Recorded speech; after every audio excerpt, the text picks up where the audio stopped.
Hey guys, Doctor Plays Minecraft here. This video, I'm doing an airship review. Now, first things first, before I start the actual review, I haven't uploaded for basically a week because I'm at my mom's and horrible laptop plus horrible frames equals I can't really do videos. But if you guys do see this video, obviously, well, I have managed to get it to work. Now, secondly,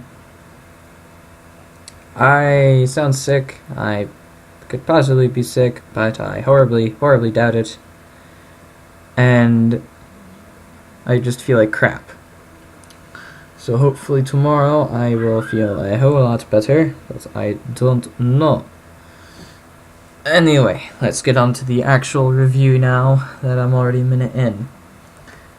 Future me, just to tell you, oops. There we go, that's much better. I won't make an intro or anything like that because I don't have any video editing software installed on my laptop, so yay, horrible. So the ship I'm reviewing today is not the Black Swan, it is instead its replacement, the Columbia.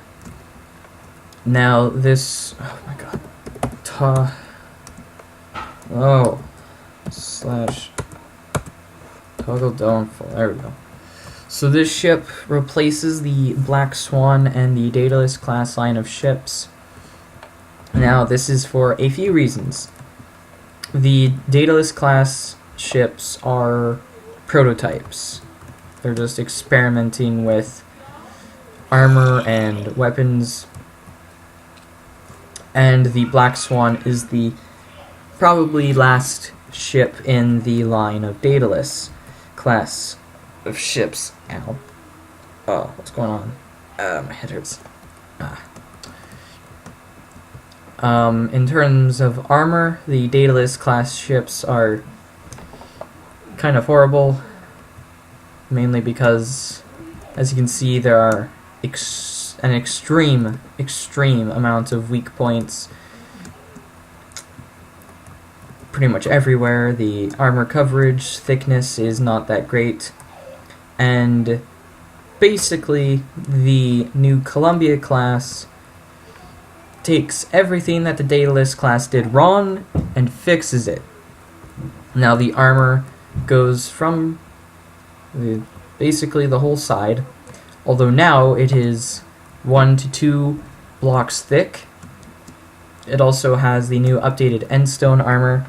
Now what I mean by that is that it uses endstone armor and it doesn't have, like, you know, pretty much the invincibility that comes with the new Movecraft update, because I don't have that update, because I still run on 1.8, even though I'm running 1.10 on my laptop, because FPS is so much better on 1.10. Anyway, so as you can see, in terms of how many turrets and guns it has a significant less. In terms of firepower, it's probably less. In terms of AA, it has pretty much been doubled. And in terms of other stuff like, well, everything else, storage, crew capacity hasn't changed. Storage, I think, has increased a little bit. And this ship has a fighter on it. I will get to the fighter later, however. So we are going to go into a tour of the ship, and I am going to show you the inside. Now, as you can see, this is the bridge, well, the main bridge, and it follows the format that I have now for all my ships, with the nice little outcropping here. There's all the signs to control the turrets and torpedoes. These control the AA, these control the guns. I had to separate the front and the front and back batteries to 2 separate buttons, because there is not enough room on this ship for a fire control room. For God's sakes. Get in here, you stupid cat.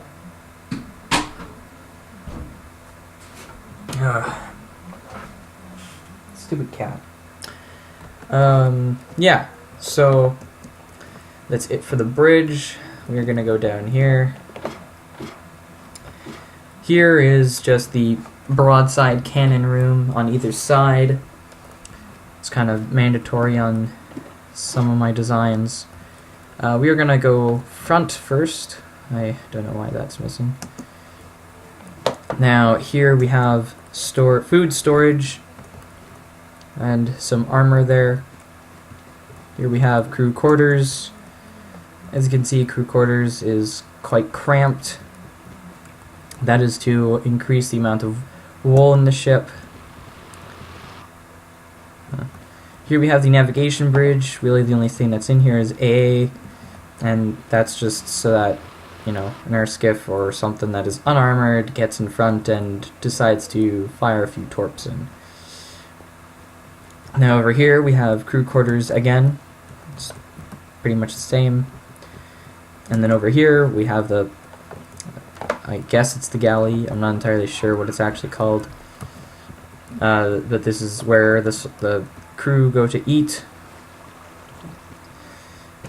And then back here we have the fighter. As you can see, it is a BCE Heavy Fighter Mark II, but it's been repurposed and redesigned to go underwater. That is because it is now kind of designed more for recon or sneak attacks than anything else.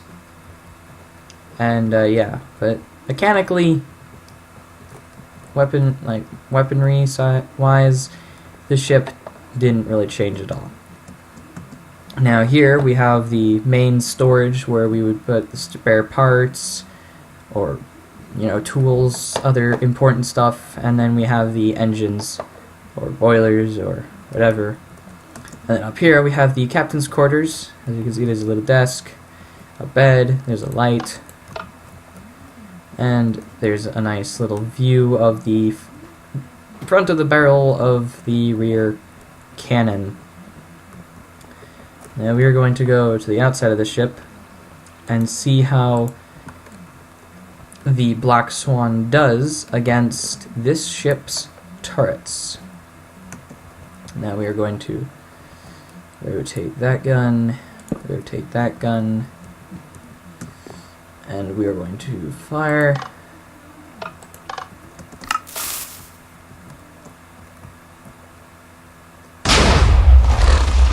Wait, why doesn't it fire? Okay, I have no idea why that didn't fire. Let's see what the damage is. Ooh.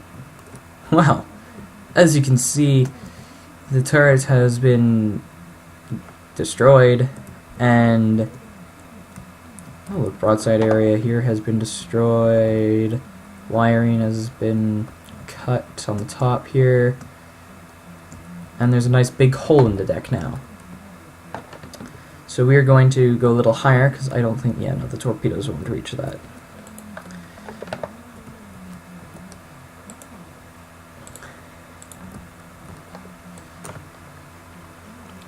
So we're just going to go up higher here.